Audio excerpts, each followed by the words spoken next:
సుమన్ టీవీలో మీ personal and business promotions కోసం కింది నెంబర్కి కాంటాక్ట్ చేయండి. రోజు రోజుకు మట్టి మాఫియా రెచ్చిపోతున్నారు. కడప జిల్లా బద్వేల్ పట్టణంలోని మహమ్మద్ కాలనీ సమీపంలోని బాకరాయపేట చెరువు వద్ద మట్టిని వాళ్ళ బుద్ధి పుట్టినట్లు, అంటే వారికి ఏమాత్రం పట్టి పట్టినట్లు ఒకవైపు ఇరిగేషన్ అధికారులు ఉంటే, మట్టి మాఫియా మటుకు తమ వందల టిప్పులను ఇక్కడి నుంచి సొమ్ము చేసుకొని లక్షల రూపాయలను సొమ్ము చేసుకున్నారు. అయినా కూడా ఇరిగేషన్ అధికారులకు పైసా వసూలు చేసుకుంటూ నిఘా నిద్రలో ఉన్నారు. అంటే ఇప్పటికైనా ఆ నిఘా నిద్రల నుంచి మేలుకొని చిన్నారి, ఏదైతే ఒక చిన్నారి ఉన్నాడో ఆ చిన్నారి గత కొద్ది రోజుల క్రిందట ఈ ఏదైతే బాకరాయపేట చెరువు, ఇప్పుడు మనం ఇక్కడ విజువల్స్లో చూసినట్టయితే పశువులు కూడా పూర్తిగా ఈ మట్టిని తవ్వినటువంటి గుంతలలో మునిగిపోవడం జరిగింది. అయినా కూడా చిన్నారులు కానీ ఇటు ఆడుకుంటూ వస్తే మటుకు మరోసారి కూడా మృత్యువాదన పడే అవకాశాలు ఉన్నాయి. ఇప్పటికైనా ఇరిగేషన్ అధికారులు కానీ రెవెన్యూ అధికారులు కానీ దీనిపైన చొరవ తీసుకొని ఇక్కడ గాడిలాగా ఏర్పాటు చేసి లోపలికి జేసీబీలను అనుమతించకుండా, అలాగే చిన్నపిల్లలు కూడా ఇక్కడికి రాకుండా కూడా కొన్ని జాగ్రత్తలు తీసుకోవాలని చెప్పేసి బద్వేల్ పట్టణ వాసులు ఏడుకుంటున్నారు. 10 నుంచి 15 అడుగుల గుంతలు లోతులో ఉన్నటువంటి గుంతలు ఉన్నాయి ఇక్కడ. వీరంతా ఈ గుంతలన్నీ కూడా ఎలా వచ్చాయని మన స్థానికులను అడిగి తెలుసుకుంటే స్థానికులు ఒకటే చెప్తున్నారు, ఇక్కడ రోజు రాత్రి లేదు పగలు లేదు, ఎప్పుడు పడితే అప్పుడు జేసీబీలు టిప్పర్లు ట్రాక్టర్లతో మట్టిని ఇక్కడి నుంచి తరలించుకొని బద్వేల్ పట్టణానికి ఏదైతే అక్రమంగా వేసిన వెంచర్లలోకి ఈ మట్టిని కూడా విక్రయించుకున్నారు. అయినా కూడా రెవెన్యూ యంత్రాంగం కానీ నీటిపారుదల శాఖ అధికారులు కానీ ఏమాత్రం వారు మాకు తెలియదు అన్నట్లుగానే గమ్ముగా ఉన్నారు.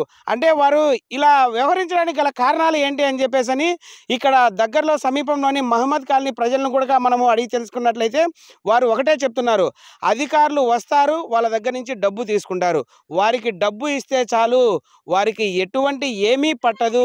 మా నివాసాల వద్ద నుంచి టిప్పర్లు జేసీబీలు పోయేటప్పుడు మా పిల్లలను కూడా మేము చాలా జాగ్రత్తగా ఉన్నాము, ఎక్కడ ప్రమాదం జరిగి పిల్లలు ఇక్కడ మృత్యువాదన పడతారు, టిప్పర్ల కింద పడి వారు ఏదైనా ప్రమాదం జరుగుతుందేమో అనేసి ఇక్కడైతే తల్లిదండ్రులు కూడా భయాందోళనకు గురవుతున్నారు. మహమ్మద్ కాలనీలోనే ఒక స్కూల్ కూడా ఉంది, ప్రైవేట్ స్కూల్ కూడా ఒకటి ఉంది. ఆ స్కూలుకు దగ్గరలో ఉంచి టిప్పర్లు జేసీబీలు ప్రతిరోజు నిత్యం వెళ్తూ ఉంటాయి.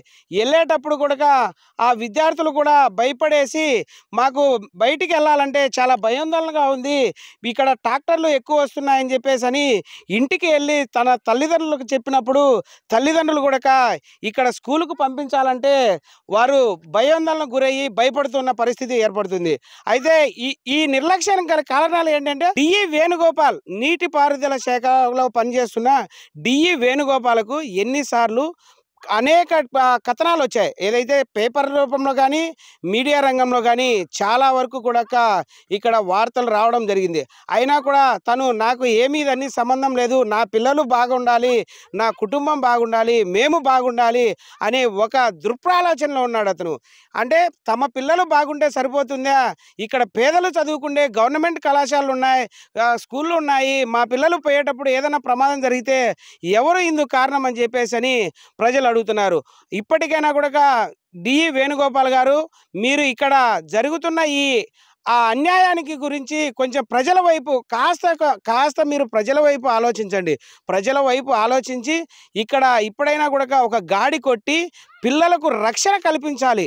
ఏదైతే ఇండ్ల మధ్యలో నుంచి వెళ్తున్న ఈ వెహికల్స్ను ఇంకా అరికట్టాలని రెవెన్యూ అధికారులను ఇక్కడ వారు గోడు వినిపించుకొని వారు అడుగుతున్న పరిస్థితి. ట్రాక్టర్లు మట్టి తీసుకుపోతా ఉంటాయి కదా, మీకు ఏమన్నా భయం అనిపిస్తుంది?